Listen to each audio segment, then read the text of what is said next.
AI is in the world all around us. It's in our work, in our school. Heck, I can even have AI write me an entire essay. But the real question is, how does it affect us?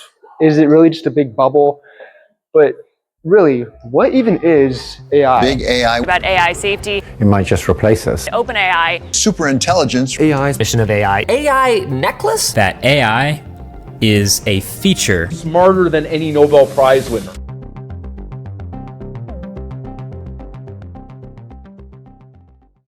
You can think of it as a robot, and it can read all of these books. And if you ask it a question within these books, then it can give you a simple answer. But it's just as important to understand what AI is not, especially now in this new age where this technology is emerging. There's a lot of misconceptions going around about what it is and what it isn't. For one, AI can't consciously think. Now, this is contrary to the term artificial intelligence. That's why it's very misleading to call it that, and it's a much better term to say machine learning. But unlike humans, AI can't consciously think or have emotions or even really perceive its reality. All it does is it sees patterns in the input that humans give it, and it's able to regurgitate responses based on the patterns it sees. Now, humans can see reality, they can have emotions, they can perceive things in a three-dimensional space. This gives humans a much better understanding of the world they're in. This is why AI chatbots like ChatGPT can do with something called hallucinating, where they get details wrong because they don't understand the full context of things. The story of AI actually didn't start recently. It goes back several decades. One of the earliest examples of AI was Shakey the Robot, developed in the 1960s. It was one of the first machines that could make decisions based off of its environment. While extremely simple by today's standards, it really showed that computers could think in limited ways. Fast forward to the 2020s, when tools like ChatGPT and Gemini became released to the public. For the first time, the everyday person had access to powerful AIs and could do things like ask questions, generate ideas, and generate music. AI could even generate stunningly realistic AI videos, like this clip of Will Smith eating spaghetti. Wow, I can barely tell it's not real. This marked the beginning of an intense battle between major tech companies and pushed AI to move even further.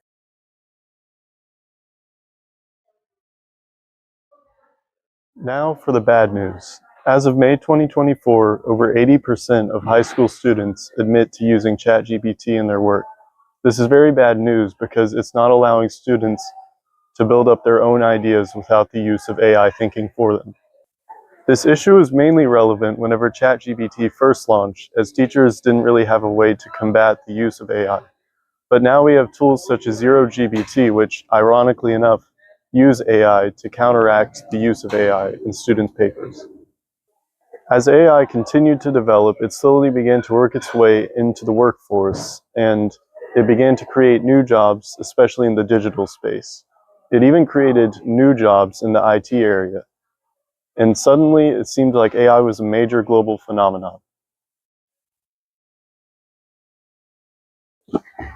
And then the world ended.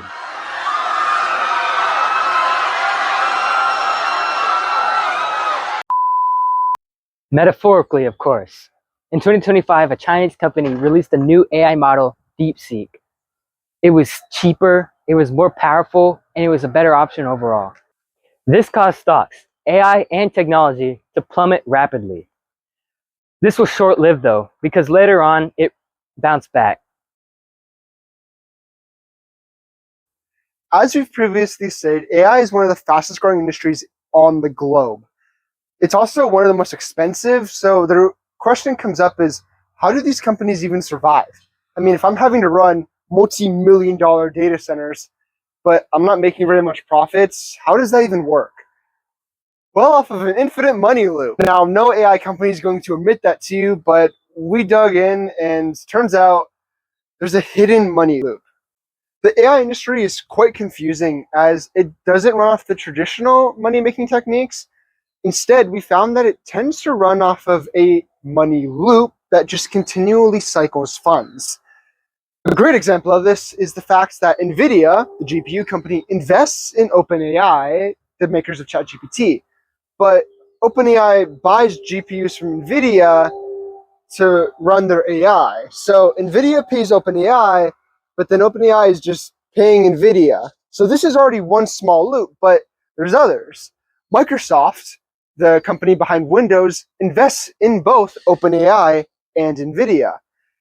And they buy parts from both companies while also having other deals with those two companies individually. So not only is there one bigger loop, but there's also smaller micro loops. And this is not even taking into consideration other big companies like AMD, Amazon, Google, Meta, and even Disney Animation. They all have deals with AI studios that just cycle money between the companies. So we found that, in truth, it's not consumers that are driving up this AI bubble or this AI boom. In fact, companies themselves are just driving up demand artificially and are able to still raise capital in the millions of dollars.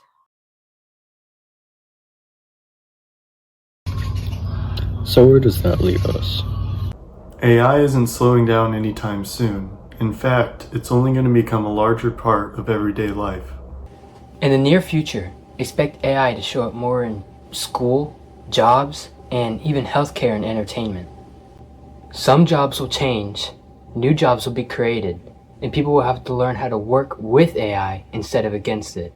At the same time, issues like cheating, job loss, and misinformation are still going to be around. In fact, they'll probably just be propelled as this technology improves. So this is what to expect. AI is becoming more common, more powerful, and more important.